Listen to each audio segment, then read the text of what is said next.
Assalamualaikum and hello YouTube. My name is Nur Muhammad from NWatch and I'm back with this full review of this awesome Let's do this again. Awesome Casio Edifice EFR-S108D-1A. Wow, that is a very long name, but I am going to call this the Casio Oak. You know what, this should have been the Casio. Anyway, so I've done a some kind of just a quick initial reaction video of this particular piece, and I think this should have been called the Casio. And let's get into it, and let's go roll the intro.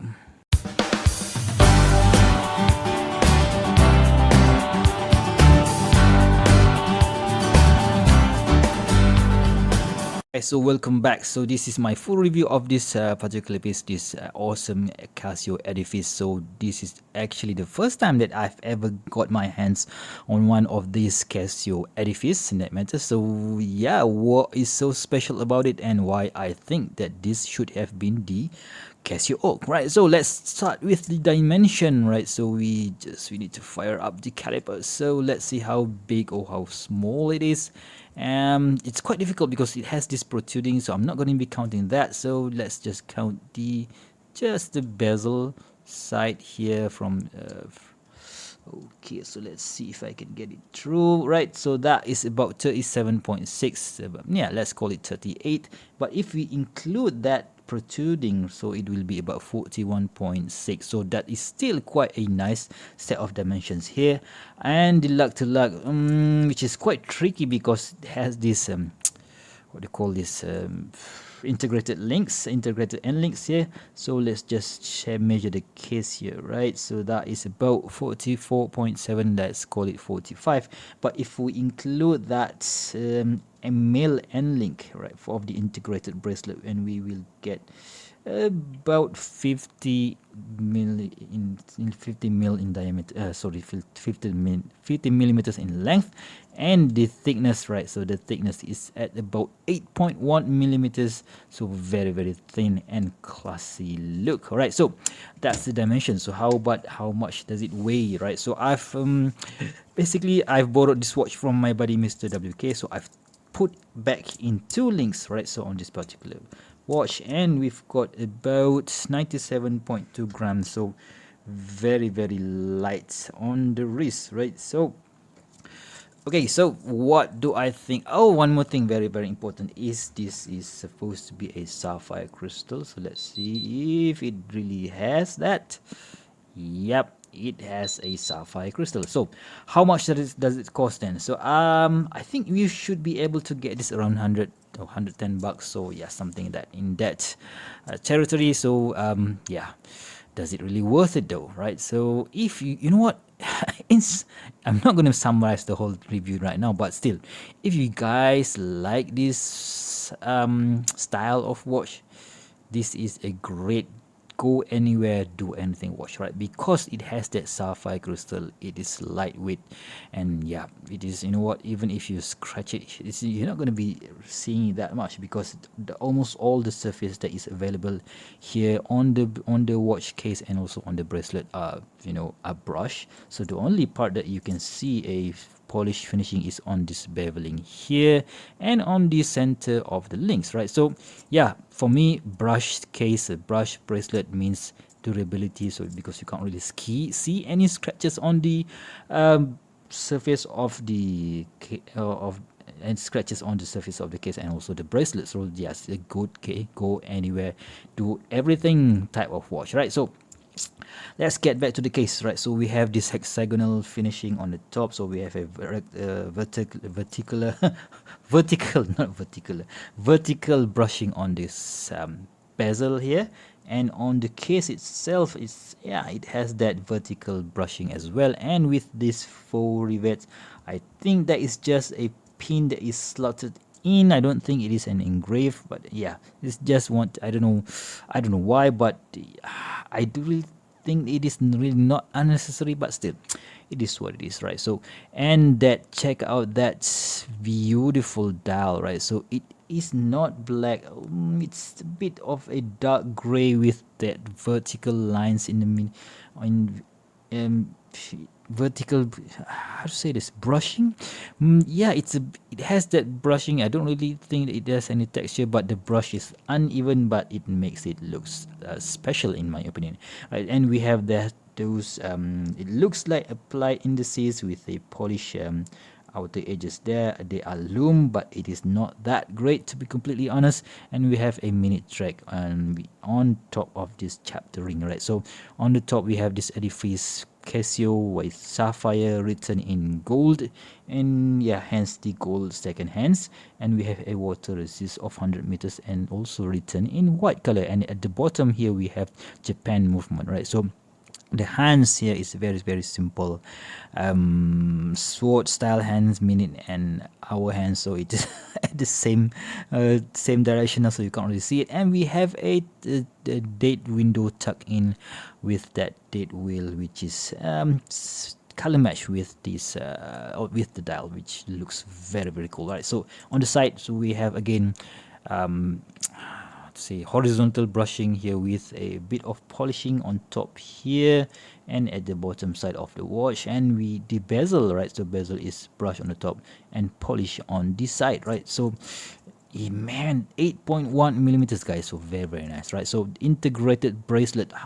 You know what, let's see how big or how small is this. This is about 12 millimeters. So maybe if you want to swap out this bracelet, you need to have something, or you need to find a maybe a rubber strap, and somehow you can still take off the bracelet though. So yeah, we have screw spring bars there. Take out the bracelet and put on a 12 millimeters lug with a rubber strap there. But yeah, this is not my watch, so I'm not going to be doing that, right? So let's talk about the bracelet. So from the top, it looks like it is a solid milled stainless steel, but it is actually a folded stainless steel bracelet, right? So you cannot see it from the top, right? So but if you open the clasp, and you can see from this, right? So where the heck?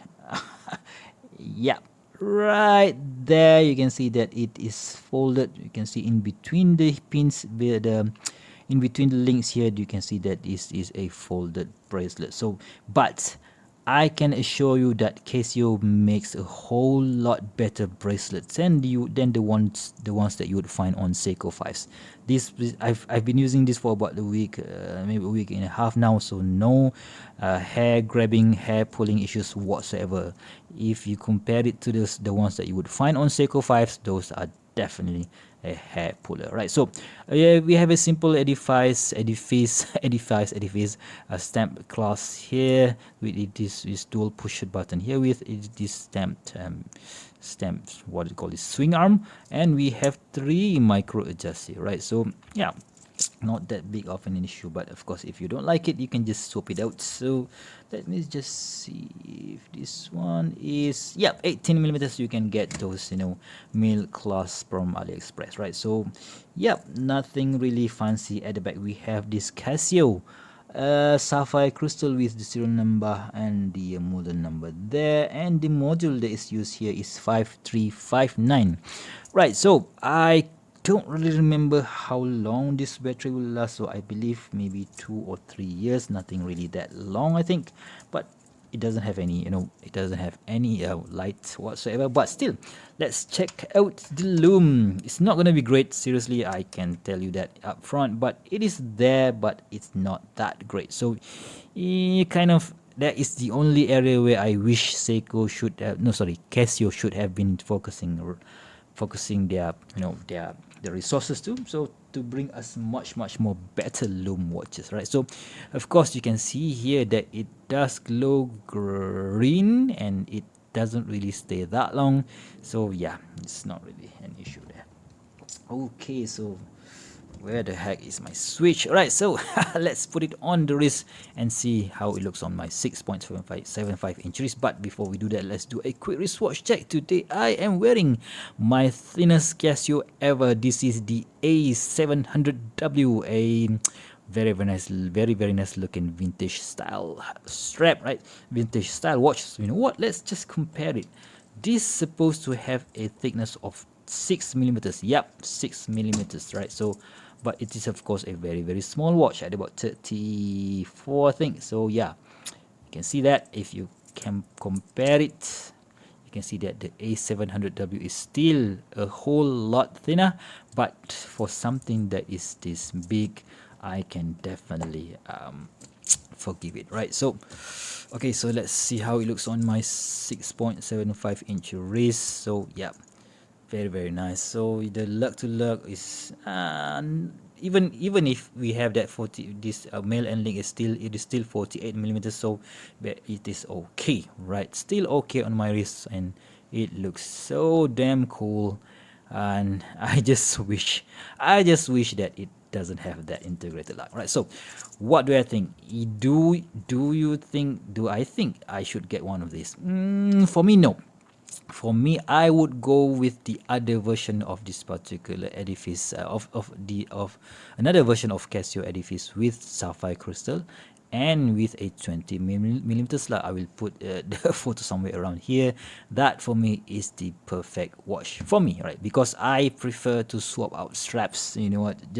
It just bugs me a whole lot whenever I can't change a strap on a certain watch that I have in my collection, because yeah, I just like swapping out things and making it look much more interesting after a few while of wearing it, a few maybe a few months or a few weeks. Or you know what, every time I got a new watch, I just swap to bracelet and and put on my own straps, right? So that is just how I roll. But if you guys like this kind of, if you guys like this kind of integrated bracelet on a watch, yeah, you can't go wrong, right? So for about $100, this is a whole lot much cheaper compared to the AP Royal Oak or those Patek Philippe Nautilus and something like that, and it does have that Genta vibe, which for me, you know what, for now is the current trend, right? So somebody in the comment section below, a sub comment section in my previous video, mentioned that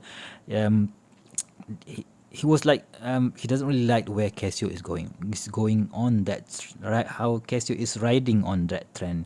You know what? Not only Casio is riding on this trend, there are tons of other makers out there that is riding on this Casio on this Royal Oak style watches. I can't really name of a few the makers, but still there are many other brands out there. So you know what, Casio does it. Yes, Casio does it, but they have their own twist, the design to it, right? So that is why I love Casio. They have their own unique identity, although they are still riding on the wave, right? So there you have it, guys. If you guys like this video, please give me a thumbs up, and if you want to see more future video reviews such as this one, please go ahead and subscribe to my channel. Until next time, I'll see you soon. Stay safe. Bye bye.